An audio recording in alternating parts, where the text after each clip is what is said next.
সুপ্রিয় দর্শক আসসালামু আলাইকুম। স্বাগত জানাচ্ছি ইসলাম চ্যানেল বাংলার সাপ্তাহিক আইন বিষয়ক অনুষ্ঠান দি লিগ্যাল শোতে। দর্শক, এই অনুষ্ঠানটি আপনারা স্কাই চ্যানেল 784 এর পাশাপাশি ইসলাম চ্যানেল বাংলার যে ফেসবুক পেজটি রয়েছে এবং ইসলাম চ্যানেল বাংলার যে ওয়েবসাইটটি রয়েছে সেখানে সরাসরি দেখে থাকতে পারেন। দর্শক, এই অনুষ্ঠানে যদি আপনারা আমাদেরকে কোনো কোশ্চেন করতে চান সেটি আপনারা অবশ্যই করতে পারেন। সেটির জন্য আমরা স্ক্রিনে কিছুক্ষণের মধ্যে একটি নাম্বার আপনারা দেখতে পাবেন। তারপর আমি আপনাদের সুবিধার জন্য নাম্বারটি বলে দিতে চাই, যে নাম্বারটি হলো 0203-874-6784। এই নাম্বারে আপনারা সরাসরি আমাদেরকে কল করতে পারেন। আমরা আপনাদের প্রশ্নের উত্তর দেওয়ার চেষ্টা করব। আমাদের যিনি অতিথি হিসেবে আছেন তিনি চেষ্টা করবেন। তবে একটি কথা বলে রাখতে চাই, যেহেতু আমরা এখানে শুধুমাত্র ফোন কলের উপরে বেস করেই প্রশ্নের উত্তর দিয়ে থাকি, সেটা কিছুটা জেনারিক হয়ে থাকে, যেখানে ডকুমেন্টস দেখে উত্তর দেওয়ার সুযোগ থাকে না। সুতরাং আপনাদের যদি ডিটেলস অ্যাডভাইস দরকার হয়, অবশ্যই আপনারা কোনো সলিসিটর অথবা ব্যারিস্টারের কাছ থেকে সেটি নিয়ে থাকবেন। দর্শক, এই অনুষ্ঠানে আমরা মূলত বিলেতের সমসাময়িক আইনগুলো নিয়ে আলোচনা করে থাকি, যেগুলো আমাদের দৈনন্দিন জীবনে প্রয়োজন হয়। আমরা যেহেতু অনেক বেশি ইমিগ্রেন্ট এখানে রয়েছে, আমাদের কমিউনিটি টিভিগুলোতে আমরা সেগুলো নিয়ে আলোচনা করে থাকি। আজকে আমরা একটু ব্যতিক্রমী আলোচনা করতে চাই। সবসময় আমরা বেশিরভাগ সময়, সবসময় বলবো না, বেশিরভাগ সময় আমরা আলোচনা করি ইমিগ্রেশন নিয়ে। আজকে আমরা ইমিগ্রেশনের বাহিরে একটু আলোচনা করতে চাই। আমরা প্রপার্টি ম্যাটার নিয়ে একটু আলোচনা করতে চাই। কিভাবে এই দেশে প্রপার্টি কেনা যায়, কিভাবে মর্টগেজ পাওয়া যায়, কিভাবে একজন ফার্স্ট টাইম বায়ার মার্কেটে ঢুকবে, তার একটা স্বপ্নের বাড়ি হবে, সেটা নিয়ে আজকে আমরা কথা বলবো। সেই বিষয়ে কথা বলবার জন্যে আমার সাথে আজকে যিনি উপস্থিত আছেন গেস্ট হিসাবে, তিনি এই বিষয়গুলোতে mortgage, convincing, residential property sell এবং বাইংয়ের ক্ষেত্রে যিনি এক্সপার্ট, তিনি একজন সলিসিটর, প্রিন্সিপাল সলিসিটর FH ল সলিসিটরসের, তিনি MD হাবিবুর রহমান। আমি হাবিব ভাইকে আমাদের অনুষ্ঠানে স্বাগত জানাতে চাই। হাবিব ভাই, কেমন আছেন? আসসালামু আলাইকুম। আলহামদুলিল্লাহ। প্রথমে আল্লাহর রহমতে আসলে আমরা এই অনুষ্ঠানে উপস্থিত হওয়ার জন্য আল্লাহ তাআলার শুকরিয়া আদায় করি। সেকেন্ডলি, আজকে এই অনুষ্ঠানে ইসলাম চ্যানেল বাংলার মাধ্যমে আমাদের আজকে অনুষ্ঠানটি যারা এখানে বসে দেখছেন সেট এবং সেটের বাইরে, এই অনুষ্ঠানের মাধ্যমে কোনো ব্যক্তি যদি উপকৃত হয়, তাহলে আমরা এই অনুষ্ঠানের মাধ্যমে আমরা নিজেদেরকে ধন্য মনে করব। ধন্যবাদ হাবিব ভাই। আমরা যেটা বলছিলাম যে আজকে আমরা আলোচনা করতে চাই, একজন বায়ার যখন ইউকেতে প্রথম প্রপার্টি কিনতে চাইবে, তার আসলে কোন কোন জিনিসগুলো দেখা উচিত এবং কোন জায়গা থেকে শুরু করা উচিত, তার জন্য কী কী অপশন রয়েছে, আপনি যদি শুরু থেকে একটু বলতেন। থ্যাংক ইউ তোহা ভাই। আসলে একজন প্রথম ফার্স্ট টাইম বলবেন বা যারা আসলে প্রপার্টি ইনভেস্ট করতে চায়, তাদের জন্য আসলে কিছু দিক নির্দেশনা আজকের অনুষ্ঠানের মাধ্যমে উপস্থাপন করব ইনশাল্লাহ। আশা করি এই অনুষ্ঠানের মাধ্যমে হয়তো তারা উপকৃত হবে। প্রথমে যারা বাড়ি কিনতে চায়, যারা অনেকেই আছে যারা অকশনের মাধ্যমে প্রপার্টিটা কিনতে চায়। এখন রিসেন্টলি যেহেতু মর্টগেজের ইন্টারেস্ট রেটটা অনেক হাই, তাহলে অনেকেই ইনভেস্টমেন্ট করতে চায় যে কিভাবে আমরা ইনভেস্টমেন্টটা করব এবং এই ইনভেস্টের মাধ্যমে আমরা অকশনে প্রপার্টিটা কিনতে পারি কিনা। এই অকশনে প্রপার্টি কেনার আগে আমি যারা দর্শক আছেন এবং যারা প্রপার্টি কিনতে চায় অকশনের মাধ্যমে, তাদেরকে আমি কয়েকটা স্টেপ অবলম্বন করার জন্য আসলে অনুরোধ করব। না হলে তারা কি হয়, পরবর্তীতে যখন প্রপার্টিটা অকশনে কেনার পরে অনেকে ডিপোজিটটা লুজ করে। তাহলে সেক্ষেত্রে আমরা আসলে কি ধরনের স্টেপ নিতে পারি একটা প্রপার্টি কেনার আগে। তাহলে আমি একটু আপনাকে থামাতে চাই যে কয়টা অপশন আছে একজন বায়ারের, তিনি অপশনটা চুজ না করলো, তাহলে অল্টারনেটিভ অপশনও তো তার আছে, তিনি তো সরাসরি কিনতে পারেন। তো এই ধরনের কয়টা অপশনে একজন বায়ার থিঙ্ক করতে পারে, প্রিপারেশন নিতে পারে? থ্যাংক ইউ তো ভাই। অকশন বাদেও যারা নর্মাল কনভেনশনাল ওয়েতে লোকাল স্টেজের মাধ্যমে কিনতে পারে, তারপরে তারা হচ্ছে ডাইরেক্ট সেলার কাছ থেকে কিনতে পারে। তারা বায়ার এবং সেলার দুইজন এগ্রিমেন্ট করে সেটা কিনতে পারে। তবে যেটাই তারা কিনুক না কেন, এখানে বিশাল একটা ফ্যাক্টর হচ্ছে যে ফাইন্যান্সের, আসলে কিভাবে ফাইন্যান্সটা তারা আসলে সংগ্রহ করবে। যে ধরনের আমাদের যারা ফার্স্ট টাইম বায়ার, তাদের জন্য অনেক সময় দেখা যাচ্ছে যে লেন্ডিং পেতে অনেক কষ্ট হয়। তাহলে সেক্ষেত্রে তারা কি করতে পারে, তারা একটা গ্রুপ করতে পারে যে আমরা ছোট ছোট ইনভেস্টমেন্ট করার পরিপ্রেক্ষিতে পরবর্তীতে আমরা এই প্রপার্টিটা কিনতে পারি। তো কীভাবে আসলে তারা ছোট ছোট ইনভেস্টমেন্ট করবে, সেক্ষেত্রে তারা করতে পারে অকশনে প্রপার্টিগুলো কিনতে পারে কয়েকজন মিলে। কিভাবে কিনবে এবং কিভাবে আসলে এই স্টেপগুলো নিলে তাদের পরবর্তীতে প্রপার্টি একটা কেনা সহজ হবে। এখন যারা অকশনে কিনতে চায় তাদের জন্য কয়েকটি দিক নির্দেশনা। প্রথম দিক নির্দেশ হচ্ছে যে আপনার প্রথমে যেটা চুজ করতে হবে যে আসলে আপনি কোন এরিয়াতে একটা প্রপার্টি কিনতে চান। সেকেন্ড যেটা, এরিয়া চুজ করার পরে আপনাকে দেখতে হবে যে আসলে ওই লোকাল এরিয়াতে কোনো, এখানে অনেক অকশন প্রোভাইডার আছেন যারা আপনি অনলাইনে চেক করে দেখতে পারেন যে আসলে প্রতি মাসেই 2-3টা করে অকশন হয়। সেক্ষেত্রে তারা অকশনে এই প্রপার্টিগুলো কিনতে পারে। সেকেন্ডলি, তখন তারা কি করবে যে অকশনে প্রপার্টিটা চুজ করবে। চুজ করার আগে তাদের অবশ্যই দেখতে হবে যে আসলে তারা কি ধরনের প্রপার্টি কিনবে, এবং এই কেনার পরিপ্রেক্ষিতে তারা দেখবে যে আসলে কয়েকটা জিনিস এখানে খুব ইম্পর্টেন্ট। যারা অকশনে কিনতে চায়, অনেক আমার ক্ষুদ্র এক্সপিরিয়েন্সে বলতেছি, অনেকে অকশনে প্রপার্টি কেনার পরে যখন একটা সলিসিটারকে নিয়োগ করে, কারণ সে অলরেডি 10% ডিপোজিট পে করে দেয় অকশন হাউসে, এবং অ্যাডমিনিস্ট্রেটিভ কস্ট অনেক হাই তাদের। পরবর্তীতে যখন সলিসিটারকে আসে তখন দেখা যায় যে প্রপার্টি অনেক ডিফেক্টিভ থাকে, তারা টাইটেলটা প্রপারলি দেখে না, এবং তাদের সোর্স অফ ফান্ডটা ক্লিয়ার না। পরবর্তীতে তারা কি হয় যে ডিপোজিটটা লুজ করে। সেক্ষেত্রে আমরা কয়েকটা স্টেপ, আমরা যারা প্রপার্টি ইনভেস্টমেন্ট করতে চাই তাদের জন্য আমি বলবো। প্রথম হচ্ছে যে আপনি প্রপার্টি চুজ করার পরে আগে ফাইন্যান্সটা ক্লিয়ার হন যে আসলে আপনি কি ধরনের মানির মাধ্যমে কিনতে পারেন। এটা ক্যাশ বাইং হতে পারে, আপনার ফ্রেন্ডস ফ্যামিলি গিফট করতে পারে, আপনি ল্যান্ডিংয়ের মাধ্যমেও পেতে পারেন অকশন প্রপার্টি, যদি একটা আপনার ক্রেডিট স্কোর ভালো বা আপনার একটা পরিকল্পনা থাকে যে আসলে পরবর্তীতে আমি এই প্রপার্টিটা কিনতে চাই। প্রথমে যেটা করবে যে সে প্রপার্টি চুজ করার পরে এই প্রপার্টির সমস্ত ডকুমেন্ট অনলাইনে আপলোড করা হয়। আপলোড করার সাথে সাথে আপনি এই প্রপার্টির কিছু কিছু জিনিস দেখা অবশ্যই প্রয়োজনীয়। প্রথমটা হচ্ছে যে আসলে যে প্রপার্টিটা কিনতে চাচ্ছে তার লিগাল প্যাকটা, যেটাকে আমরা বলি হচ্ছে লয়ের ভাষায় যে লিগাল প্যাক চেক করা। অনেকেই মনে করে যে আরে আমি তো অকশনে প্রপার্টি কিনতে যাব, কি দরকার আমার সলিসিটারের এই মুহূর্তে, আমি পরবর্তীতে সলিসিটার নেব। কিন্তু এখানে আমি তাদেরকে বলবো যে তারা যেন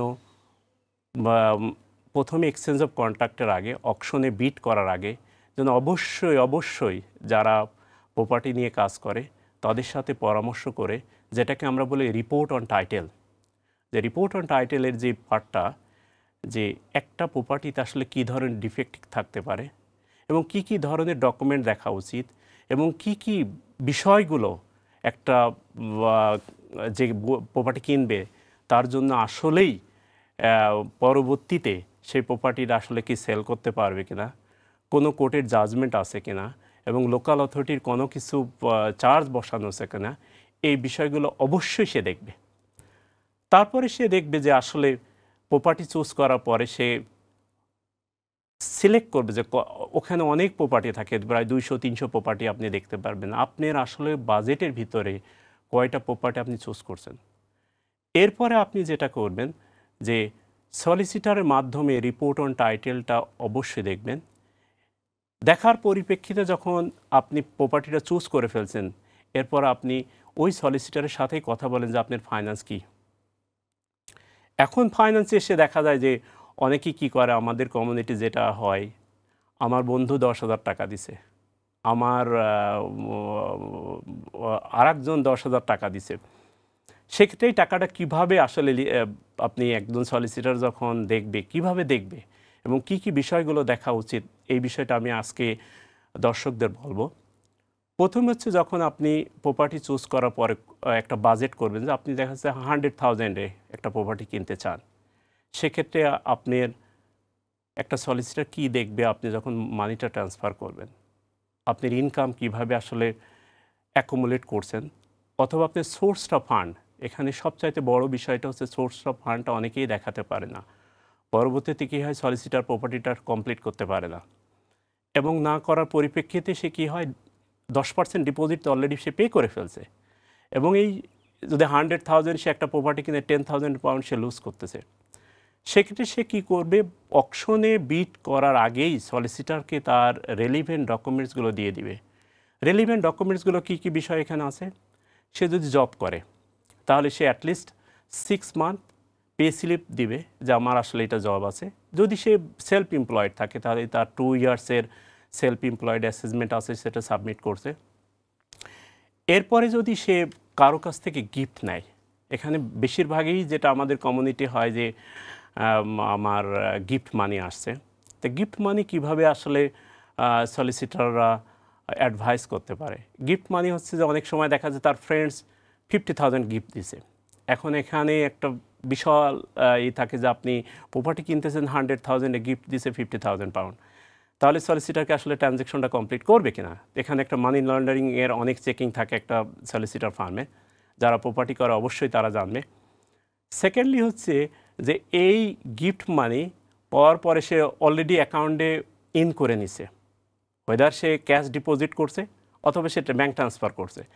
তো আমার এক্সপিরিয়েন্সে যেটা সবসময় দেখি যে তারা ক্যাশ ডিপোজিট করে ফেলে। এটা খুবই একটা ডেঞ্জারাস সিচুয়েশন হয় যখন একটা সলিসিটার ফার্মে যায় যে ক্যাশটা কীভাবে সে পেল। সেকেন্ডলি হচ্ছে যে যখন ব্যাংক ট্রান্সফার করে, যারা গিফট মানি নেবেন তাদেরকে আমি অবশ্যই সবিনয়ে অনুরোধ করব যে আগে তার সোর্স অফ ফান্ডটা দেখেন, যে গিফটর যে মানিটা দিচ্ছে সেই মানিটা আসলে কোথা থেকে আসছে। তারপর যখন সে গিফট নিল, এরপর সলিসিটার একটা তারা কী হয় আইডি ডকুমেন্ট ভেরিফাই করে এবং ইন্ডিপেন্ডেন্ট লিগ্যাল অ্যাডভাইস নেওয়া।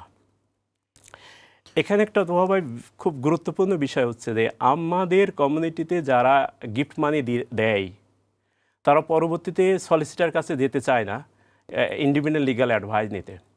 আমি রিসেন্টলি অনেক কেস এই মুহূর্তে ডিল করতেছি যারা, সেটা কি তাদের সোর্স অফ ফান্ডের ভয়ের কারণে, তারা সোর্স অফ ফান্ডের ভয়ের কারণে, এবং তারা মনে করে যে আসলে আমি তো প্রপার্টি কিনতেছি না, আমি কেন আমার সমস্ত ডকুমেন্ট ডিসক্লোজ করবো সলিসিটার কাছে।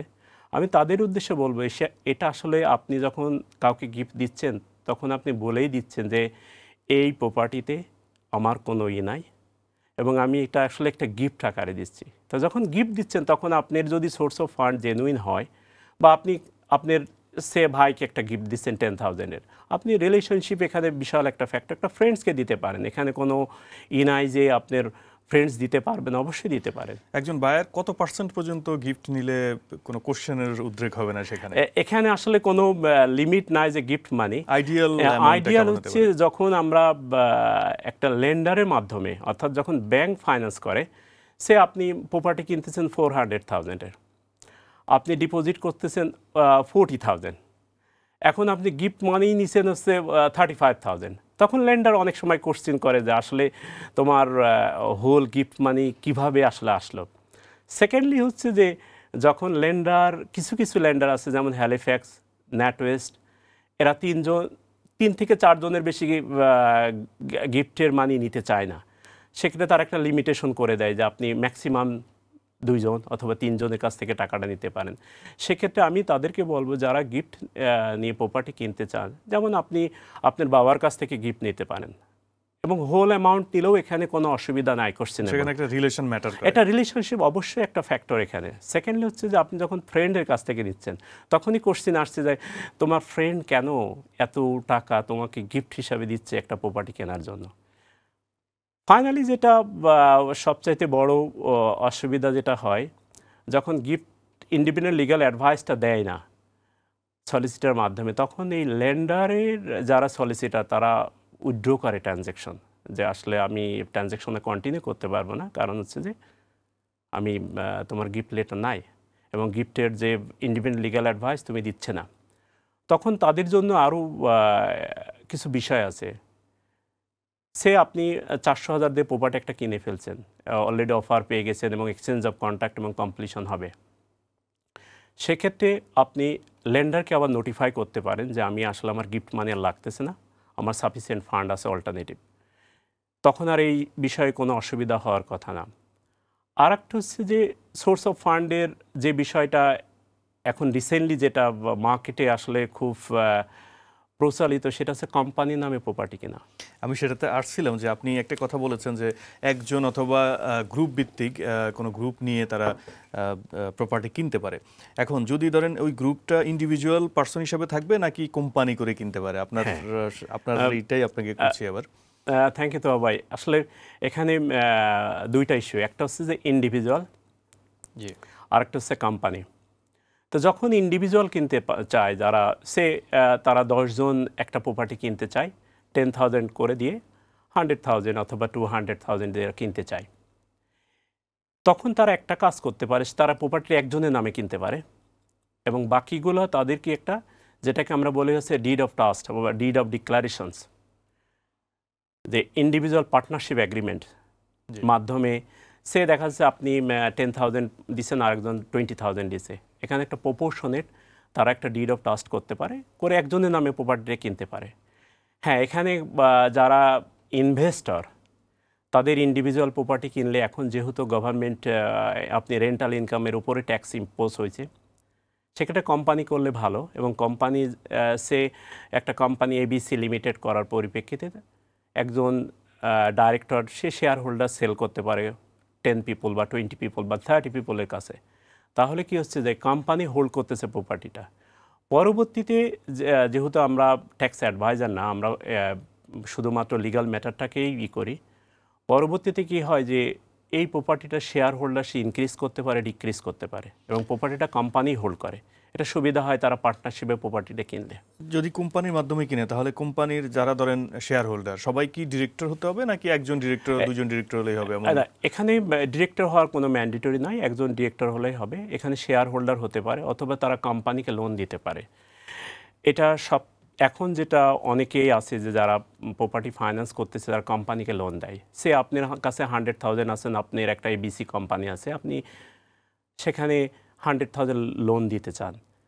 অনেকেই যেটা করে সেটা হচ্ছে যে তারা পার্সোনাল অ্যাকাউন্ট থেকে কোম্পানি অ্যাকাউন্টে ট্রান্সফার করে ফেলে টাকাটা। অনেক সময় সলিসিটারের অ্যাডভাইস না নিয়ে এটা করে। পরবর্তীতে যখন কোম্পানি অ্যাকাউন্টে হিউজ অ্যামাউন্টে মানি যায়, তখন ব্যাংক অনেক সময় তার এই বিজনেস অ্যাকাউন্টটা বন্ধ করে দেয়। এবং বন্ধ করার পরিপ্রেক্ষিতে যেটা অসুবিধাটা হয়, সে যেহেতু অকশনে একটা প্রপার্টি কিনছে, তাদের টাইম লিমিট থাকে, হয়তো 20 ওয়ার্কিং ডেজে, ম্যাক্সিমাম 56 ডে দেয় তাদেরকে। এই টাইমের ভিতর অনেক সময় দেখা যাচ্ছে ব্যাংক মানি লন্ডারিং চেকে করার পরিপ্রেক্ষিতে টাইমটা শেষ হয়ে যায়। এখন সেলার তারা নোটিশ সার্ভ করে 10 ডেজ অথবা 5 ডেজ। এটা খুবই ইম্পর্টেন্ট যে যখন আপনি একটা অকশন প্রপার্টি কিনবেন, এখানে একটা স্পেশাল কন্ডিশন যেটাকে বলা হয়, যারা অকশন প্রপার্টি কিনতে চান তারা যেন এই বিষয়টা অবশ্যই দেখবেন যে স্পেশাল কন্ডিশনে কয়দিন টাইম আছে এবং কতদিনের ভিতরে এটা শেষ করতে হবে। এবং এই স্পেশাল কন্ডিশন অনেকেই পড়ে না পড়ে যে বিট করছি, প্রপার্টিটা আসলে পেয়ে গেছি, সে অনেক আসলে খুশি হয়। যখন খুশি হয়ে যে আমি মার্কেট থেকে তো 50,000 কমে কিনছি, যখন সলিসিটার কাছে তারা যায় তখন স্পেশাল কন্ডিশন সলিসিটার বলে যে না, তুমি তো 1.5% তোমার সেলিংয়ের উপর অ্যাডমিনিস্ট্রেটিভ কস্ট আছে, সলিসিটারের কস্ট আছে এবং অকশন ফি আছে। ওখানে প্রায় একটা huge amount of the cost তারা আসলে এগুলো ওভারলুক করে। যখন কমপ্লিশন আমরা করতে যাই তখন তাদেরকে মনে হয় যে না, আসলে আমি কি ভুল করলাম প্রপার্টিটা কিনে।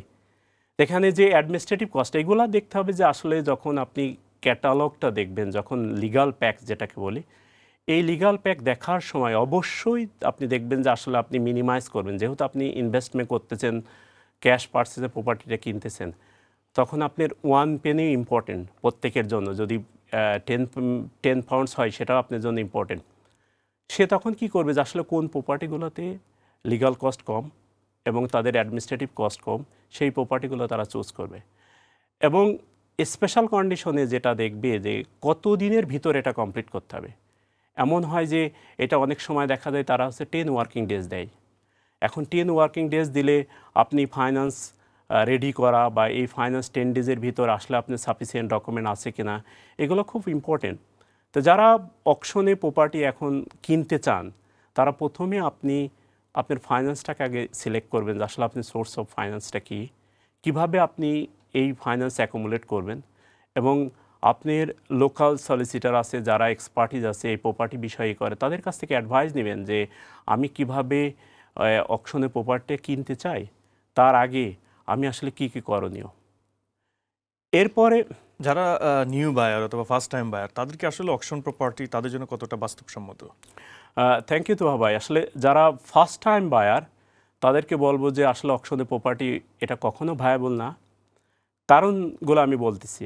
সেটা হচ্ছে যে যখন একটা অকশনে প্রপার্টি আপনি কিনবেন ফার্স্ট টাইম বায়ার, এই প্রপার্টি আপনি দেখা অনেক সময় কি হয়, অকশনে আপনি প্রপার্টি দেখতেও দেয় না। আপনি যে ভিজিট করবেন প্রপার্টির আসলে কি অবস্থা বাইরে থেকে, অনেক যারা অকশন হাউস আছে অনেক সময় ভিউইং করে। যারা আসলে প্রথমে বাড়ি কিনবে তাদের তো একটা স্বপ্নের বাড়ি থাকে যে আসলে বাড়িটা আমাদের কি হবে এবং পরবর্তীতে আমি কিভাবে চুজ করব। এখন না দেখে একটা বাড়ি কিনা, পরবর্তীতে যখন দেখে যে আসলে বাড়িটা সুইটেবল না, সবচাইতে যেটা গুরুত্বপূর্ণ বিষয় হচ্ছে যে একটা টাইম লিমিট থাকে।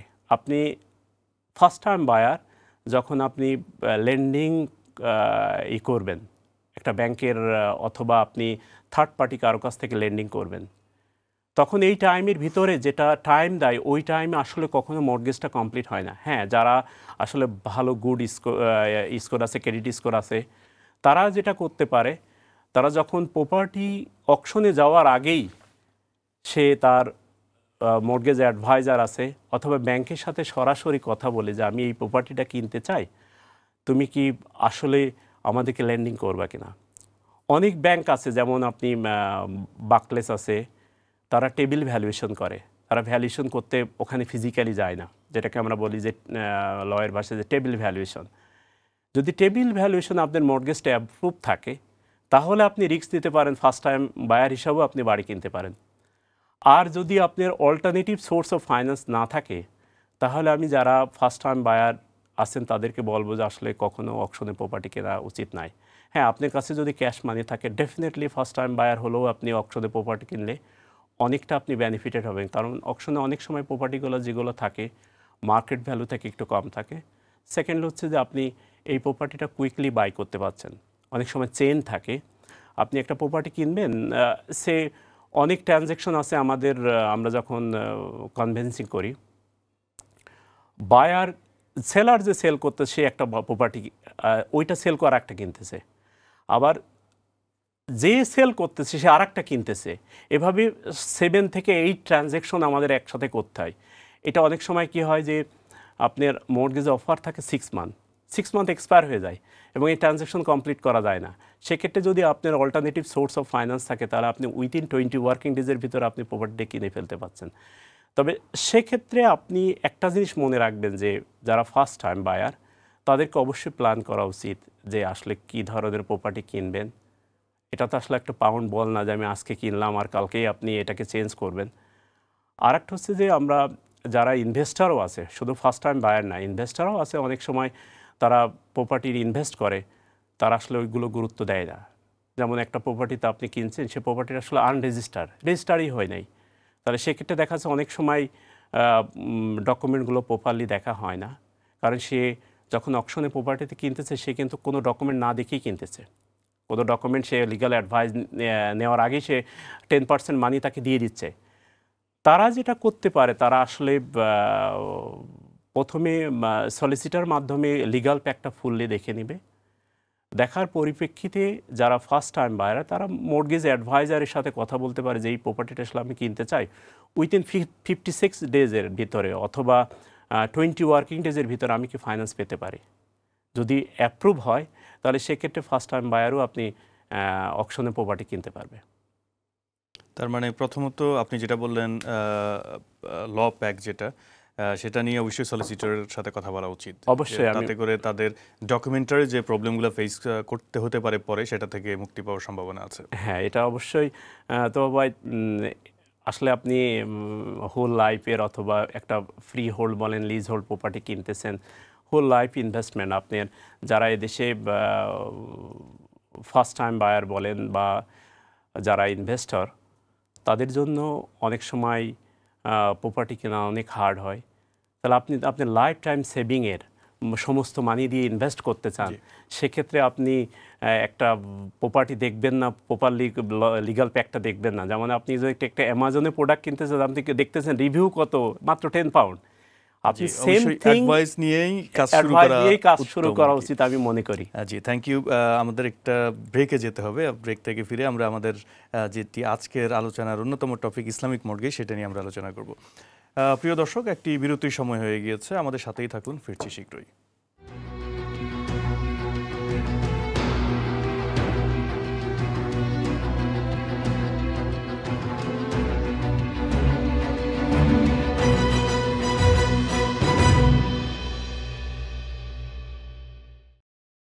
দর্শক, বিরতির পর আবারও স্বাগত জানাচ্ছি ইসলাম চ্যানেল বাংলার আইন বিষয়ক অনুষ্ঠান দি লিগ্যাল শোতে। প্রিয় দর্শক, এই অনুষ্ঠানটি প্রতি বুধবার সন্ধ্যা 8টায় অনুষ্ঠিত হয়ে থাকে। এই অনুষ্ঠানে মূলত আমরা আইনি বিষয়গুলো নিয়ে আলোচনা করে থাকি। সেই অনুষ্ঠানে আমরা আপনাদের প্রশ্ন নিয়ে থাকি, বিভিন্ন বিষয়ে আপনারা প্রশ্ন করতে পারেন, immigration, property, family, child matter, এগুলোতে আপনারা আমাদেরকে সরাসরি স্টুডিওতে প্রশ্ন করতে পারেন। সেই প্রশ্ন করবার জন্য আপনারা 0203-874-6784 এই নাম্বারে সরাসরি আমাদেরকে কল করবেন। যে প্রশ্নটি আমাদেরকে করবেন সেটি অবশ্যই, সেটির উত্তর যেটি আমরা দেওয়ার চেষ্টা করি, আমাদের অতিথি দেওয়ার চেষ্টা করে, সেটি কিছুটা জেনারিক হয়ে থাকে। সুতরাং আপনারা অবশ্যই আপনাদের কোনো ডেজিগনেটেড সলিসিটর অথবা ব্যারিস্টারের কাছ থেকে যদি ডিটেলস অ্যাডভাইস দরকার হয় সেটি নিয়ে থাকবেন। দর্শক, এই অনুষ্ঠান যেহেতু কমিউনিটির অনুষ্ঠান, কমিউনিটির যারা বিভিন্ন বিষয়ে এক্সপার্ট রয়েছে তাদেরকে আমরা আমন্ত্রণ জানিয়ে থাকি। আজকেও সেরকম একজনকে আমন্ত্রণ জানিয়েছি প্রপার্টি বিষয়ে কথা বলবার জন্যে, অ্যাডভাইস করবার জন্যে, এবং আমাদের কী কী অপশন রয়েছে একজন বায়ারের যখন এখানে একটি বাড়ি কিনতে চাইবে, সেগুলো নিয়ে আমরা কথা বলছি। এবং সেটার জন্য আজকে আমাদের সাথে যিনি রয়েছেন তিনি এমডি হাবিবুর রহমান। তিনি একজন সলিসিটর, FH ল সলিসিটরসের প্রিন্সিপাল হিসেবে দায়িত্ব পালন করছেন। আমরা আলোচনা করছি যে অকশনে কিভাবে প্রপার্টি কেনা যায়, সেটির একদম শেষ ভাগে রয়েছে। সো আমি আবারও আমাদের অতিথির কাছে যেতে চাই। হাবিবে, আমরা যেটা বলছিলাম যে অকশনে যখন একজন প্রপার্টি কিনবে সেটি গ্রুপ ভিত্তিক কেনা যায়, কেউ ইন্ডিভিজুয়ালি কিনতে পারে, কোম্পানির মাধ্যমে কেনা যায়। সেখানে যদি কোনো কোম্পানির মাধ্যমে যদি কিনা, আমি আপনাকে অফ এয়ারে কথা বলছিলাম যে সেখানে যারা কোম্পানির শেয়ার হোল্ডার থাকবে অথবা ডিরেক্টর থাকবে তাদের সোর্স অফ ইনকামটা কিভাবে দেখবে, তারা সেটা নিয়ে তাদের কতটুকু সচেতন থাকা দরকার? থ্যাংক ইউ তো ভাই। এটা আসলে যখন একটা কোম্পানিতে প্রপার্টি কেনা হয় তখন কোম্পানির ডাইরেক্টর এবং শেয়ার হোল্ডারদের ইনকামের বিষয়টা, যদি একটা ইস্টাবলিশমেন্ট কোম্পানি হয় তাহলে তাদের একটা রেগুলার একটা ইনকাম থাকে। যদি একটা ইস্টাবলিশমেন্ট কোম্পানি না হয়, একটা নিউ কোম্পানি ফরমেট করছেন যে আপনারা আসলে এই কোম্পানির মাধ্যমেই প্রপার্টিগুলো কিনতে চান, সেক্ষেত্রে কি করণীয়? আসলে যখন আপনি এই প্রপার্টিটা একটা নতুন কোম্পানি ফরমেশন করছেন, আসলে আমাদের কমিউনিটি যেটা হয় নতুন একটা কোম্পানি করেই করে, যে আমরা যেহেতু 5-6 জন মিলে একটা কোম্পানি করলাম, এরপর প্রপার্টিটা আসলে কিনতে চাই। সেক্ষেত্রে যে ইন্ডিভিজুয়াল তারা যে বিষয়গুলো অবশ্যই সচেতন হতে হবে, যে কোম্পানিকে তারা দুইটা অপশন করতে পারে। একটা অপশন হচ্ছে যে শেয়ার হোল্ডাররা প্রপার্টির নাম ইনক্লুড করতে পারে। যেহেতু কোম্পানির মাধ্যমে কোম্পানি নামে প্রপার্টিটা হবে, তারা ডিফারেন্ট একটা এগ্রিমেন্ট করতে পারে, পার্টনারশিপ এগ্রিমেন্ট যেটাকে বলা হয়, যে কে কী আসলে কতটুকু এই প্রপার্টির বেনিফিশিয়ারি ইন্টারেস্ট।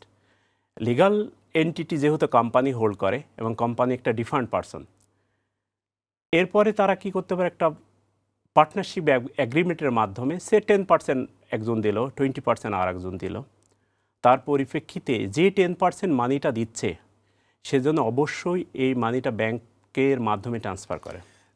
হাবিব ভাই, আমি আসবো আপনার কাছে, আবারও একটি কল নিয়ে আসি। দর্শক, আসসালামু আলাইকুম, কোথা থেকে বলছেন এবং আপনার প্রশ্নটি কি? আসসালামু আলাইকুম। আসসালাম। জি, আপনার প্রশ্নটি। জি, আমার ফ্রেন্ডের একটা প্রশ্ন, যে থানোর নামে একটা কোর আসলো তানোর হাজবেন্ডের লগে থাকতে, যে এখন তানোর হাজবেন্ডের লগে তাই নাই, আর এই কোরটা খালি তানোর নামে আসলো, আর গরুর যে কোনো কাগজপত্র এটা কোনটাও তানোর নামে নাই।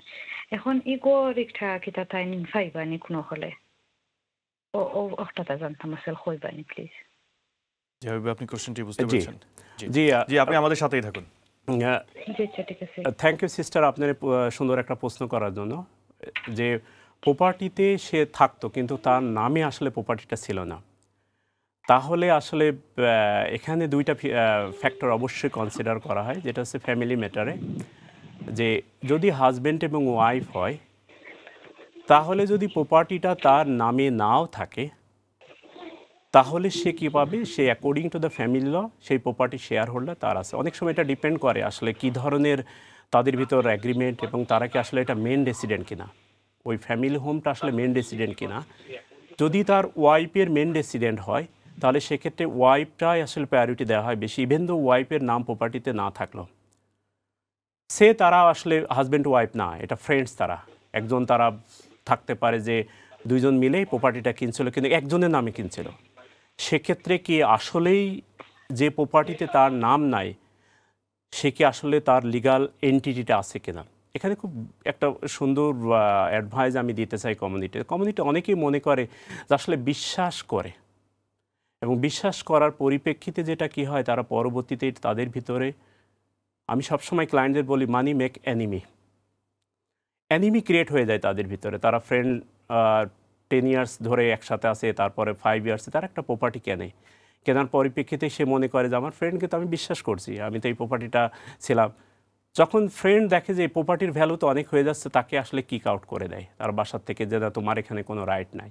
তো আমি তাদেরকে বলবো যারা হাজব্যান্ড আছে তাদের তো ডেফিনেটলি তার রাইট আছে অ্যাজ এ ফ্যামিলি ল হিসাবে, আর যারা ফ্রেন্ডশিপের মাধ্যমে টুগেদার প্রপার্টি কিনতে চায় তারা যেন অবশ্যই তারা একটা পার্টনারশিপ এগ্রিমেন্ট করে এই প্রপার্টিটা কিনা। আবিব ভাই, এখন হাজব্যান্ড ওয়াইফ যখন একসাথে থাকে তখন হয়তো সব কিছুই ভালোই চলতে থাকে, কিন্তু যখন সেপারেট হয়ে যায় অথবা আলাদা থাকে, যে আমাদের দর্শক যে প্রশ্নটি করেছে সেই ক্ষেত্রে তাহলে ধরুন ওয়াইফ ওই বাসাটায় রয়ে গেছে কিন্তু তার নামে প্রপার্টিটা না, তাহলে সে কীভাবে ক্লেম করবে যে এই প্রপার্টিটা আমার অথবা আমি থাকতে চাই অথবা এখানে আমি আমার নামে নিতে চাই? থ্যাংক ইউ তোহা ভাই। প্রথমে যেটা করবে যখন তার নামটা নেই, যেটাকে বলা হয় হোম রাইটস, এটা হচ্ছে যারা সলিসিটার আছে প্রপার্টিতে কাজ করে, এই ওয়াইফের নামে প্রপার্টি না থাকার পরিপ্রেক্ষিতেও তারা যদি বিবাহিত হয় এবং হাজব্যান্ড ওয়াইফ হয়, প্রথমে তারা যেটা করবে হোম রাইটস ক্রিয়েট করবে। এটা ল্যান্ড রেজিস্ট্রিতে হোম রাইটস ক্রিয়েট করা যায়, এবং এই হোম রাইটস যখন তার রেজিস্ট্রেশন তার নামে হয়ে যাবে তখন এই হাজব্যান্ড তার কনসেন্ট ছাড়া, ওয়াইফের কনসেন্ট ছাড়া ইভেন দো সে সেল করতে পারবে না, ইভেন দো সে কখনো ফার্দার কোনো লোন অথবা রিমর্টগেজ করতে পারবে না। এটা একটা প্রথম ফ্যাক্টর। তারপরে যেটা করবে, এটা ওয়াইফ ইনফর্ম করবে ল্যান্ড রেজিস্ট্রিকে, ল্যান্ড রেজিস্ট্রিতে সে নিজেও অ্যাপ্লিকেশন করতে পারে, যেটাকে খুব সহজ একটা অ্যাপ্লিকেশন, এটা হচ্ছে হোম রাইটস। সে অনলাইনে গিয়ে ফর্মটা ফিল আপ করে পাঠাই দিতে পারে। হ্যাঁ, তার আইডি ভেরিফিকেশন চাইবে, তার ম্যারেজ সার্টিফিকেট চাইবে। সেক্ষেত্রে হাজব্যান্ড কি জানতে পারবে যে উনি এই অ্যাপ্লিকেশনটা করেছে? অবশ্যই সে জানতে পারবে, কিন্তু যদি তার ম্যারেজ সার্টিফিকেট তার কাছে থাকে এবং সে যে আসলেই তার ওয়াইফ, তাহলে তাকে নোটিফাই করলেও ল্যান্ড রেজিস্ট্রি তার হোম রাইটসটা আসলে ক্রিয়েট করে। আমার কোশ্চেনটা হলো, ধরেন খুব ভালো সংসার চলছে, এখন ওয়াইফের নামে হয়তো সম্পত্তিটি নেই, প্রপার্টিটা ওয়াইফের নামে না, কিন্তু ওয়াইফ চাচ্ছে যে কোনো এক সময় যদি সমস্যা হয় তাহলে তো হাজব্যান্ডেরা সেল করে দিতে পারে অথবা সে হয়তো পুরো প্রপার্টিটা পাবে না, তখন সে আগে থেকেই ল্যান্ড রেজিস্ট্রিকে জানিয়ে রাখতে চায়, আপনি যেটা বললেন যে অ্যাপ্লিকেশনের মাধ্যমে জানানো সম্ভব, এবং সে চায় যে আমার হাজব্যান্ড এটা জানবে না, যদি কখনো ডিসপিউট রেইজ হয় তখন জানুক, সমস্যা নেই, কিন্তু এখন জানলে তো সুখের সংসার আগুন লাগতে পারে। সেক্ষেত্রে তখন তারা কি করবে, তারা একজন সলিসিটারের মাধ্যমে অ্যাপ্লিকেশনটা করবে। তো অ্যাপ্লিকেশন যখন করা হয় তখন সাধারণত হোম রাইটসটা আদার পার্টিকে নোটিফাই করে ল্যান্ড রেজিস্ট্রি। অনেক সময় যদি তাদের ম্যারেজ সার্টিফিকেট এবং তাদের সমস্ত আইডি ডকুমেন্ট ভেরিফাই করে ল্যান্ড রেজিস্ট্রি এটা ওভারলুকও করে তার রাইটসটা আসলে ক্রিয়েট হয়ে যায়। সেক্ষেত্রে যদি এমন আশঙ্কা থাকে যে না আসলে আমাদের যদি আমি হোম রাইটসটা ক্রিয়েট করি তাহলে আমার সংসার অনেক সময় অশান্তি হতে পারে, অথবা তাদের ভিতরে তখন তারা কি করবে যে হোম রাইটস বাদেও আর একটা অপশন আছে, এটাকে বলা হয় রেস্ট্রিকশন। আমরা অনেক সময় এই কাজটা করি যে ল্যান্ড রেজিস্ট্রিতে রেস্ট্রিকশনের অ্যাপ্লিকেশন করি RX1-এর মাধ্যমে। এটা এক ধরনের অ্যাপ্লিকেশন যে ওয়াইফের কনসেন্ট ছাড়া হাজব্যান্ড এই প্রপার্টিটা আসলে সেল করতে পারবে না অথবা সে রিমর্টগেজ করতে পারবে না। এরপর ক্ষেত্রেও কি হাজব্যান্ড জানতে পারবে? হাজব্যান্ড জানতে পারবে, প্রোপাইটর অ্যাপ্লিকেশন। হ্যাঁ, যদি হাজব্যান্ড যদি মনে করে যে না আমি ভবিষ্যতে হয়তো কোনো ইনসিডেন্ট হতে পারে বা কোনো কিছু হতে পারে, ইভেন দো হয়তো আমার ওয়াইফের ক্রেডিট স্কোর ভালো ছিল না বা আমি কোনো কারণে আমার ওয়াইফের নামটা প্রপার্টি দেয়নি, সেক্ষেত্রে তখন সে কী করবে যে হাজব্যান্ড একটা অ্যাপ্লিকেশন করতে পারে তার ওয়াইফের বিহাফে, যে আমার ওয়াইফের নামটা আমি অ্যাড করতে চাই। কিন্তু সেটা আরেকটা কল নিয়ে আসতে চাই, দেন আমরা আবার আলোচনায় ফিরবো। প্রিয় দর্শক, কোথা থেকে বলছেন এবং আপনার প্রশ্নটি কি? জি দর্শক, আমাদেরকে শুনতে পাচ্ছেন? আসসালামু আলাইকুম। ওয়ালাইকুম আসসালাম। জি বলুন, আপনার প্রশ্নটি কি, কোথা থেকে বলছেন? একটা কোয়েশ্চেন করতাম আসলাম। জি। আমার ওয়াইফের নামে আর আমার ছেলের নাম হলো, বয়স হলো 22 হইলা হইব। তারা দুজন নামে মর্গেজ করা যাইব না। মর্গেজ করলে আমি তারারে যখন ডিপোজিটে পয়সা লাগি হেল্প করতাম পারমানেন্ট, আমার ওয়াইফ আমার ছেলেরে ডিপোজিটের পয়সা লাগি আমি হেল্প করতাম করলে কিলার সিস্টেম হয়, ওটা তো একটু জানতাম চাইছিলাম। জি ধন্যবাদ, খুবই চমৎকার কোয়েশ্চেন, আমাদের সাথেই থাকুন। জি হাবিব ভাই, আমাদের আগের যে আলোচনাটা ছিল, আমি আর একটু স্পেসিফিকভাবে আপনার কাছে জানতে চাই। সেখানে আমরা যেটা বলছিলাম যে যখনই একটা অ্যাপ্লিকেশন করবে ওয়াইফের পক্ষ থেকে অথবা হাজব্যান্ডের পক্ষ থেকে, যার নামটি সেখানে নাই, এখন ল্যান্ড রেজিস্ট্রিতে ওই অ্যাপ্লিকেশনটা করবার সাথে সাথে তার মানে যিনি মেইন মালিক তাকে ইনফর্ম করা হয়। সেক্ষেত্রে আমরা দেখি এখানে অনেকেই আছে যারা আনম্যারিড পার্টনার, সেটা আমাদের মুসলিম সমাজেও আছে, কারণ অনেকে আছে এখানে ম্যারেজটা হয়তো রেজিস্টার্ড না ইংলিশ লতে, তো ইসলামিক ম্যারেজ করে তারা দীর্ঘদিন যাবৎ বসবাস করছে। এখন হাজব্যান্ডের বাড়িতে হয়তো ওয়াইফ থাকতেছে, বাচ্চাও আছে, কিন্তু হাজব্যান্ড অনেক সময় সম্পর্ক খারাপের কারণে হাজব্যান্ড এটা বিক্রি করে দিতে চায়, সেক্ষেত্রে ওই ওয়াইফ কি করবে? থ্যাংক ইউ তো ভাই। যখন এই প্রপার্টিটা যদি তারা হাজব্যান্ড ওয়াইফ না হয়, সে বাংলাদেশের ম্যারেজও এদেশে রিকগনাইজ, আপনিও হয়তো জানেন। সেকেন্ডলি হচ্ছে যে যদি ইসলামিক ম্যারেজ থাকে এদেশে, অবশ্যই এখানে অনেক পার্ট রয়েছে। সেটা হচ্ছে যে যদি সে হাজব্যান্ড ওয়াইফ না হয় এবং ইসলামিক ম্যারেজ থাকে এদেশে, এখানে রিকগনাইজ না, আপনিও জানেন, তখন তাদেরকে ধরা হয় হচ্ছে পার্টনার। হ্যাঁ, পার্টনারেরও এখানে অনেক সময় যে পার্টটা, তখন তারা কি করবে, তারা কোর্টে অ্যাপ্লিকেশন করবে। তাদের যেটাকে বলা হয় স্পেসিফাই পারফরমেন্স, যে আমি এই হাউজে আছি, আমি এই হাউজে ক্লিন করি, আমি সব কিছু করছি। ইভেন তো সে এমন হতে পারে পার্টনার সে 5 পাউন্ড গ্যাস ইলেকট্রিসিটি বিল দিছে, তাহলে তার ওই প্রপার্টিতে কন্ট্রিবিউশনটা আছে। এই যদি কন্ট্রিবিউশন থাকে তাহলে সে কি করবে, যে তাকে কোর্টে অ্যাপ্লিকেশন করতে হবে। এটা সেল করে ফেলার পরে আগের থেকে কোনো সিকিউরিটি সিস্টেম আছে কিনা? এটা সেল করার আগেই, কারণ ওটা তো সেল হচ্ছে না, কারণ আপনি যখন ওই প্রপার্টিতে আছেন, হাজব্যান্ড যেহেতু অ্যাগ্রিড না যে আপনার নামটা দিতে চায় না, অথবা যেহেতু তারা বয়ফ্রেন্ড অথবা গার্লফ্রেন্ড অথবা পার্টনার হিসাবে তারা রয়েছে, কারণ পার্টনার মনে করতেছে না আমি আসলে তার নামটা দিতে চাই না, তখন সে কি করবে, যে কোর্টে অ্যাপ্লিকেশন করবে, যে স্পেসিফাই পারফরমেন্স করবে, যে আমি এই পরিপ্রেক্ষিতে আমি তার সাথে হয়তো 2 ইয়ার্স বা 3 ইয়ার্স আসি এবং আমি এই কন্ট্রিবিউশনটা করছি। তাহলে তার রাইট এস্টাবলিশ তার করা সম্ভব হবে। রাইটটা কোর্ট তখন কনসিডার করবে অল অফ দ্য কন্ডাক্ট, যেটাকে আমরা বলি যে all of the conduct court consider করবে। কে আসলে ডিপোজিট দিছে, কে দিছে, কে আসলে কতটুকু কন্ট্রিবিউশন আছে এই হাউজে, কে ক্লিন করছে। এটা আসলে আমাদের কমিউনিটি অনেকেই এখন হয়েছে যে তারা ইংলিশ ম্যারেজ রেজিস্টার করতে চায় না, না করে একটা প্রপার্টি কিনছে 10 ইয়ার্স 20 ইয়ার্সের পরে তাদের ফ্যামিলি সমস্যা হয়েছে, তাদের ওয়াইফকে বলছে তুমি চলে যাও, তুমি থাকতে পারবে না। যেহেতু এখানে বিশাল একটা ফ্যাক্টর যে তার বাচ্চা আছে, এবং যদি বাচ্চা থাকে তাদেরকে বলা হয় ফ্যামিলি হোম। তো ফ্যামিলি হোমের থাকার পরিপ্রেক্ষিতে যেটাকে বলা হয় অকুপেশন অর্ডার, যেটাকে বলা হয় ফ্যামিলি, আপনি যেহেতু ফ্যামিলি প্র্যাকটিস, অকুপেশন অর্ডারের মাধ্যমে আমরা ওই ওয়াইফের রাইটসটা করতে পারি, যে এই প্রপার্টির অকুপাইড করবে ওয়াইফ। তাহলে আমাদের দর্শক যে ফোন দিয়েছেন, আপনার অ্যাডভাইসটা হলো যে তার অবশ্যই রাইটস সেখানে আছে, সেখানে অকুপাই করার, এবং যদি এটা সেল করে অথবা যদি সেল না করে তাহলে লং টাইম ধরে সেখানে থাকার রাইটটা রয়েছে।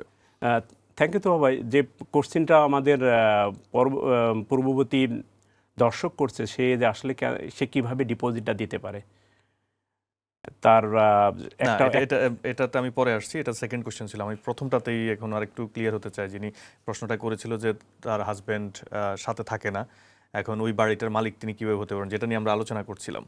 তাহলে যদি হাজব্যান্ড যেখানেই থাকুক অথবা ওয়াইফ যেখানেই থাকুক, যে বাড়িটার মালিক আমি না, আমি এখানে থাকি দীর্ঘদিন যাবৎ, বাট যদি এটা সেল করতে চায় মালিক পক্ষ, তাহলে অবশ্যই সেখানে আমার স্পেসিফিক রাইটস তৈরি হবে, আমি সেটা কোর্টে যেতে পারি। অবশ্যই।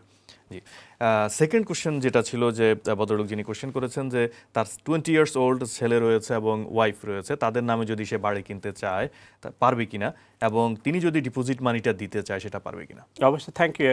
আসলে একটা সুন্দর প্রশ্ন করছেন উনি। প্রশ্নটা হচ্ছে যে তার সে কিনতে চায়, তার 22 ইয়ার্স, 18 ইয়ার্সের পরবর্তীতে সে লিগাল টাইটেল হোল্ড করতে পারে। সেক্ষেত্রে সে যখন তার মেয়ে অথবা ছেলে জয়েন্টলি প্রপার্টি কিনতে চাবে, তাদের ইনকামটা অবশ্যই থ্রেশহোল্ড দেখবে লেন্ডার। এবং ডিপোজিট মানি নিয়ে কোনো অসুবিধা নেই, যেহেতু তাদের সম্পর্কটা ফাদার গিফট করতেছে সান অথবা ডটারকে, সেক্ষেত্রে লেন্ডার এটা অ্যাকসেপ্ট করে। যদি এমন হয় হাবিব ভাই যে ছেলে হয়তো ইউনিভার্সিটিতে পড়াশোনা করছে, ওয়াইফ হাউস ওয়াইফ, তাহলে সেক্ষেত্রে তার হাজব্যান্ড এবং তার বাবা, বাচ্চার যে বাবা, তিনি তো পুরা মানিটা দিয়ে তো তাদের নামে বাড়িটা কিনতে পারছেন নাকি? জি, থ্যাংক ইউ। এখানে যখন আপনি সে ছেলে হোক অথবা মেয়ে হোক তার নামে অথবা ওয়াইফের নামে বাড়িটা কিনতে চায়, যদি তার ক্যাশ মানি থাকে, যদি ফুল ডিপোজিট সে দিতে পারে, যে 100,000 তার কাছে আছে সে গিফট করতে চায়, অথবা 400, 500,000, অনেকেই আমাদের কমিউনিটির অনেক ভালো বিজনেসম্যান আছে, তাদের এই ধরনের মানি রয়েছে। তারা যেটা করতে পারে যে তারা হোল মানি দিয়েই ওই সানে ডটার অথবা তার ওয়াইফের নামে প্রপার্টি কিনতে পারে, সেক্ষেত্রে এখানে কোনো অসুবিধা নেই। এখানে ডিফিকাল্টি ক্রিয়েট হয় যখন যদি লেন্ডার ইনভলভ হয়, অর্থাৎ থার্ড পার্টি কোনো ফাইন্যান্স আসে, ব্যাংক যদি মানি দিতে চায়, অথবা তার যে সিচুয়েশন যিনি ফোন করছেন আমি জানি না তার আসলে অবস্থান কি, তার ছেলেকে আসলে জব করে কিনা বা তার ওয়াইফ জব করে কিনা, এবং সে আসলে লেন্ডিং করতে চায় কিনা, তাহলে সেক্ষেত্রে কী হবে যে যদি সে 400,000-এর বাড়িটা কিনতে চায়, তাহলে 40,000 সে গিফট মানি দিতে পারে, সে ফুলটাই গিফট মানি দিতে পারে বাবা। তখন লেন্ডার তার ছেলে এবং ওয়াইফের অথবা তার মেয়ের ইনকামটা দেখবে যে আসলে তার ইনকাম থ্রেশহোল্ড কত আছে। এটা অবশ্যই গুরুত্বপূর্ণ, সেটার উপরে ফাইন্যান্সটা করবে। ধন্যবাদ হাবিব ভাই। আমার মনে হয় আমাদের দর্শক বুঝতে পেরেছে আপনার প্রশ্ন। আমরা একটু আলোচনায় ফিরতে চাই আমাদের ইসলামিক মর্টগেজ নিয়ে। আমাদের হাতে সময় খুব বেশি নেই, 5 মিনিটসের মতো সময় আছে। আপনি যদি একটু বলতেন যে আমরা যারা এখানে আছি, যে আমাদের দুই ধরনের মর্টগেজ রয়েছে, একটা কনভেনশনাল মর্টগেজ আর একটা ইসলামিক মর্টগেজ। এখন অনেকেই উদ্বুদ্ধ হচ্ছেন ইসলামিক মর্টগেজে যেতে, তাহলে সেটা কিভাবে যাবে এবং কোথা থেকে শুরু করবে, এবং মেইনলি আমি একটু জানতে চাই যে ডিফারেন্সটা কোথায়, একদম বেসিক ডিফারেন্সটা কোথায়? থ্যাংক ইউ তো ভাই। আসলে আজকে ইসলাম চ্যানেলের মাধ্যমে আমাদের যারা ইংল্যান্ডে বাস করি তারা আসলে অনেকেই খুঁজি যারা ইসলাম বিশ্বাস করি এবং ইসলামিক ইভেন যারা ইসলাম এর বাইরেও তারা অনেক সময় দেখা যাচ্ছে যে ইসলামিক ফাইন্যান্সের মাধ্যমে বাড়ি কিনতে চায়। এই ইসলামিক ফাইন্যান্সে বাড়ি কেনার কি কি ক্রাইটেরিয়া আছে এবং কিভাবে আসলে আমরা কিনতে পারি, এবং পরবর্তীতে আমরা কি ধরনের ব্যাংক এখানে আছে। সবচেয়ে বড় একটা গুড নিউজ হচ্ছে যে আমাদের ইউকেতে প্রায় অ্যাটলিস্ট 5 থেকে 6 ব্যাংক আছে যারা ইসলামিক ফাইন্যান্স করে। এবং ইসলামিক ফাইন্যান্স এবং আপনি যারা নন ইসলামিক, যেটাকে আমরা বলি হালাল মর্টগেজ, এবং আরেকটা হচ্ছে যে যেটা ইন্টারেস্ট বেস। আপনিও জানেন যে ইন্টারেস্ট আসলে ইসলামের দৃষ্টিতে হালাল না। আমরা এটা ইসলাম সাপোর্ট এটা, এবং কারণটা হচ্ছে যারা এটা না করার অনেক প্রেক্ষাপট আছে। যারা ইসলামিক স্কলার তারা অনেক সময় এগুলা নিয়ে অনেক রিসার্চ করতেছে, কথা বলতেছে। সেক্ষেত্রে আমরা আসলে কিভাবে ইসলামিক মর্টগেজের মাধ্যমে বাড়িয়ে দেশে কিনতে পারি। বর্তমানে যে ইসলামিক লেন্ডার আছে, যেমন এখানে গেট হাউস আছে, আল রায়ান আছে, আহেলি ব্যাংক আছে, এবং অন্য ব্যাংকগুলো ইসলামিক মর্টগেজ এখন দিচ্ছে। হাবিব, আমি আরেকটা কল নিতে চাই। দর্শক কোথা থেকে বলছেন এবং আপনার প্রশ্নটি কি? আসসালামু আলাইকুম। জি, আসসালামু আলাইকুম। আপনার প্রশ্নটি বলুন। আচ্ছা ভাই, আমি দেখেই তো আমার দাম ধরো 200,000 মর্গেজ করলে কত হাজার ইনকাম দেখাই লাগে? জি, আপনার আর কোনো সাপ্লিমেন্টারি কোশ্চেন আছে? জি না, ওটা ওকে, থ্যাংক ইউ। জি, আমাদের অতিথি আপনার কোশ্চেনের অ্যান্সার দিবেন আশা করছি। জি ভাই। থ্যাংক ইউ তো ভাই। আসলে এই প্রশ্নটা কোনো লয়ারের কাজ না, এটা যারা মর্টগেজ অ্যাডভাইজার তারা আসলে প্রশ্নটা আপনার এক্সপেরিয়েন্স থেকে বলেন। এক্সপেরিয়েন্স থেকে অ্যান্সারটা দিচ্ছি। আসলে সাধারণত যারা হাই স্ট্রিট ব্যাংক, যেটাকে আমরা বলি হাই স্ট্রিট ব্যাংক 4.5% অনেক সময় দেয় তার ইনকামের। যদি সে 200,000 মর্টগেজ নিতে চায়, তাহলে তাকে কী করতে, অ্যাটলিস্ট 40,000 স্যালারি দেখাতে হবে যে তার ইনকাম আছে 40,000 পাউন্ড। তাহলে সে 4.5 করলে যেটা হয় সেই অনুযায়ী সে আসলে মর্টগেজ অ্যাপ্লিকেশন করে। অনেক সময় যারা হাই স্ট্রিট ব্যাংক না, যারা ইন্ডিভিজুয়াল লেন্ডার আছে অনেক, তারা 5% পর্যন্তও দিয়ে থাকে। অর্থাৎ আপনি যত ইনকাম আছে তাকে 5 টাইম দিয়ে মাল্টিপল করে যেটা আসে সেটা আপনাকে। তার মানে আমাদের দর্শক যিনি কোশ্চেন করেছেন তার যদি 40,000 এর মতো ইনকাম থাকে, তাহলে সে কিনতে পারবে 200,000 এর ভিতরে। 40,000 তো দুজন মিলেও হতে পারে। হ্যাঁ, দুইজন মিলে হতে পারে, তারা তিনজন মিলে হতে পারে, চারজন মিলেও হতে পারে, এটা কোনো ইস্যু না। জি, ধন্যবাদ। আপনি বলছিলেন যে কোন কোন ব্যাংকগুলো ইসলামিক মর্টগেজ করে থাকে? থ্যাংক ইউ তো ভাই। এখন যেটা ইউকেতে 3 ধরনের আসলে ইসলামিক মর্টগেজ আছে। আরেকটা হচ্ছে যে আপনি জানতে চাইছেন যে আসলে এটার পার্থক্যটা কি? জি। পার্থক্যটা হচ্ছে যে এখানে অবশ্যই যারা আমরা ইসলাম বিশ্বাস করি অবশ্যই এটা হিউজ পার্থক্য রয়েছে যে যারা কনভেনশনাল ব্যাংক তারা ইন্টারেস্ট বেজ রেট আছে, ব্যাংক অফ ইংল্যান্ডের বেজ রেট অনুযায়ী তাদের যে ব্যাংক ল্যান্ডার তাদের ওন ক্রাইটেরিয়া আছে সেই অনুযায়ী ফলো করে।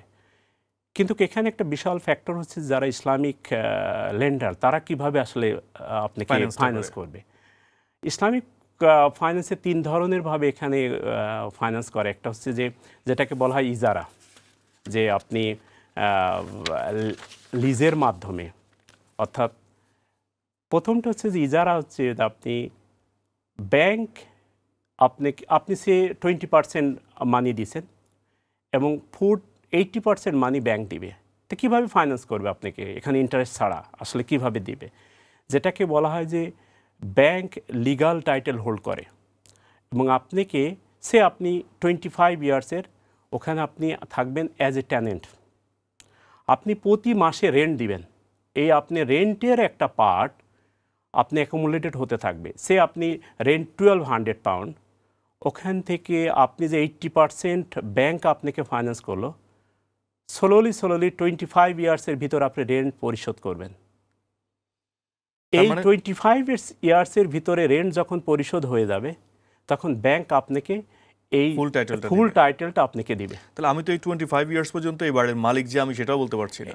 এটা বলা যাবে না যে মালিক না, এটা মালিক আছে, আপনি মালিকই আছেন প্রপার্টির এবং আপনি এখানে একটা লিজ এগ্রিমেন্ট করা হয় যে 25 ইয়ার্স। আপনি যদি কনভেনশনাল ব্যাংকেও করা হয়, এখানে আমরা যেটাকে বলি হচ্ছে ডিড, যে ডিডের মাধ্যমে আপনি প্রতি মাসে তাদেরকে ইন্টারেস্ট প্লাস লামসাম পে করবেন অথবা ইন্টারেস্ট প্লাস আপনি প্রিন্সিপাল অ্যামাউন্ট পে করবেন। সেম টার্মে আপনি পে করবেন রেন্ট প্লাস আপনি অ্যাডিশনাল রেন্ট পে করবেন এবং এই 25 ইয়ার্সের ভিতরে যখন আপনি রেন্ট ক্লিয়ার হবে আপনি যদি একটা যারা কনভেনশনাল ব্যাংক থেকে মর্টগেজটা নেন তারাও কিন্তু 25 ইয়ার্স আপনাকে প্রপার্টির অন্য কিছু করার আপনাকে রাইট দিচ্ছে না।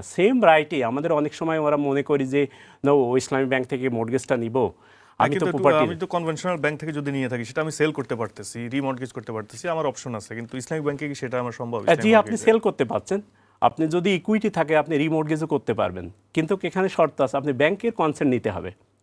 আর কনভেনশনাল ব্যাংকে যে আপনার যদি কোনো ব্যাংকে লেন্ডারের আপনার কনসেন্টের দরকার নাই, আপনি যদি 100 পাউন্ড থাকেন ব্যাংকের কাছে যে আপনি মর্টগেজ রিমেইন আছে 200,000, ভ্যালু 600,000, আপনি ডে অফ দ্য সেলিং যদি পে করেন আপনার কনসেন্ট লাগবে না। কিন্তু যদি ইসলামিক মর্টগেজ হয় তাহলে সেক্ষেত্রে আপনাকে সেল করার আগে আপনার কনসেন্ট নেওয়া লাগবে না। যদি আপনি রিমর্টগেজ করতে চান তাহলে তখন কনসেন্টের প্রয়োজন রয়েছে। আপনি ক্রাইটেরিয়ায় ফলো করা হয়, কিন্তু ওখানে বলা হয় ইন্টারেস্ট আর এখানে আমরা বলতেছি রেন্ট আসলে। এবং এই রেন্টের মাধ্যমে আপনি প্রত্যেক মাসে একটা করে পার্ট আপনি যে 80% আছে সেটা আপনাকে দিচ্ছেন। আর একটা যেটা অপশন ক্রিয়েট হয়েছে যেটাকে বলা হয় যে প্রফিট বেস, অর্থাৎ ব্যাংক আপনি হোল প্রপার্টিটা কিনে নেওয়ার পরে আপনি ব্যাংক কিনছে 400,000-এ, আপনার কাছে 600,000 সেল করছে। এই যে 200,000 প্রফিট মেক করলো, এই প্রফিটের পার্টটা আপনি রেন্ট হিসাবে দিবেন এবং রেন্ট যখন প্রতি মাসে এটা পরিশোধ হয়ে যাবে 30 ইয়ার্স হতে পারে। অনেক সময় এখন যারা নতুন একটা ব্যাংক আসছে সেটা হচ্ছে যে স্টার্ট আপ, যেটাকে বলা হয় শেয়ার ওনারশিপ। আপনি কত পার্সেন্ট শেয়ার, আপনি 20% শেয়ার আপনার নামে, 80% ব্যাংক হোল্ড করতেছে। এই 80%-এ যখন আপনি অ্যাকুমুলেট হচ্ছে 60%, 50%, 100%, যখন আপনি 20 ইয়ার শেষ অথবা 10 ইয়ার্স শেষ হবে, অথবা আপনি একবারে পে করেও টোটালটা কিনে নিতে পারবেন। কিন্তু আমরা যখন দেখি যে আপনি বললেন আমি 400,000-এর প্রপার্টি, ব্যাংকটা নিল 30 বছরের মধ্যে 600,000, আমি জানি যে ফিক্সড টাইমের ভিতর ফিক্সড একটা অ্যামাউন্ট নিল, তাহলে ওটা কীভাবে ইসলামিক থাকে? এখানে যারা ইসলামিক স্কলার আছেন এবং ইউকে যারা সার্টিফাইড করে যে আসলে এই মর্টগেজটা ইসলামিক মর্টগেজ কিনা, আপনি এখানে তিনটা দাম বিষয় তো কমতে বাড়তে পারে, হ্যাঁ, কারণ আমি ফিক্সড করে দিচ্ছি যে আপনি 400,000 প্রপার্টি আমাকে 30 বছরের মধ্যে 600,000 প্রোভাইড এটা করবেন। কারণ হচ্ছে যে প্রপার্টিটা যেটাকে বলা হয় প্রফিট বেজ, ব্যাংক কিন্তু আপনার লসটাও ক্যারি করে। আমরা যেটা সে আপনি কনভেনশনাল ব্যাংক থেকে যদি আপনি মর্গেজটা নেন তাহলে একদম শেষের দিকে আছে, আপনি একটু এখানে ছোট করে সামারাইজ বলার হচ্ছে চেষ্টা যে করবেন। এখানে যেটা আপনি বলতেছেন কিভাবে আমাকে ফিক্স করা হলো, যে আপনি যেটা রেন্টাল ইনকাম, অর্থাৎ আপনি রেন্ট এটা ইনক্রিজ হতে পারে ডিক্রিজ হতে পারে, সেম আপনি কনভেনশনাল ব্যাংকেও কিন্তু ইন্টারেস্ট আপ বাড়তেও এবং পারে, ডাউন কমতেও হচ্ছে, পারে। তাহলে বলা যাবে না যে আসলে এটা ফিক্সড হবে, যেটাকে বলে প্রফিট বেজ। অর্থাৎ আপনি 400 থেকে 600 সেল করছেন আমার কাছে, কিন্তু রেসিশন বা কোনো কিছু হওয়ার পরিপ্রেক্ষিতে এটা 300,000 হয়ে গেছে, তখন কিন্তু ব্যাংকটাকে এই যে ইসলামিক মর্গেজ যে লেন্ডার দিছে সে কিন্তু লস সাফার করবে। জি, ধন্যবাদ হাবিব ভাই। আমরা আশা করছি আরেকদিন এটা নিয়ে আলোচনা করব, ডিটেলস আলোচনা করতে হবে আসলে ইসলামিক মর্টগেজটা নিয়ে। এটা বিশাল একটা চ্যাপ্টার এবং সেটা পুরো ঘন্টাব্যাপী আলোচনার দাবি রাখে। আপনাকে অনেক ধন্যবাদ আমাদেরকে সময় দেওয়ার জন্য, এবং আমাদের দর্শকদের পক্ষ থেকে আপনাকে ধন্যবাদ। আমি অনুষ্ঠানের একদম শেষ পর্যায়ে আমাকে বিদায় নিতে হবে। আজকে আপনাকে বিদায় নেবার, দর্শকদের থেকে বিদায় নেবার সুযোগ দিতে পারছি না বলে দুঃখিত। দর্শক, আজকের মতো আমাদেরকে এখানে শেষ করতে হবে। আমাদের সাথেই থাকবেন আগামী সপ্তাহ পর্যন্ত। দেখা হবে আবারও আগামী বুধবার স্কাই চ্যানেল 784-এ দিলিগাল শোতে। আল্লাহ হাফেজ।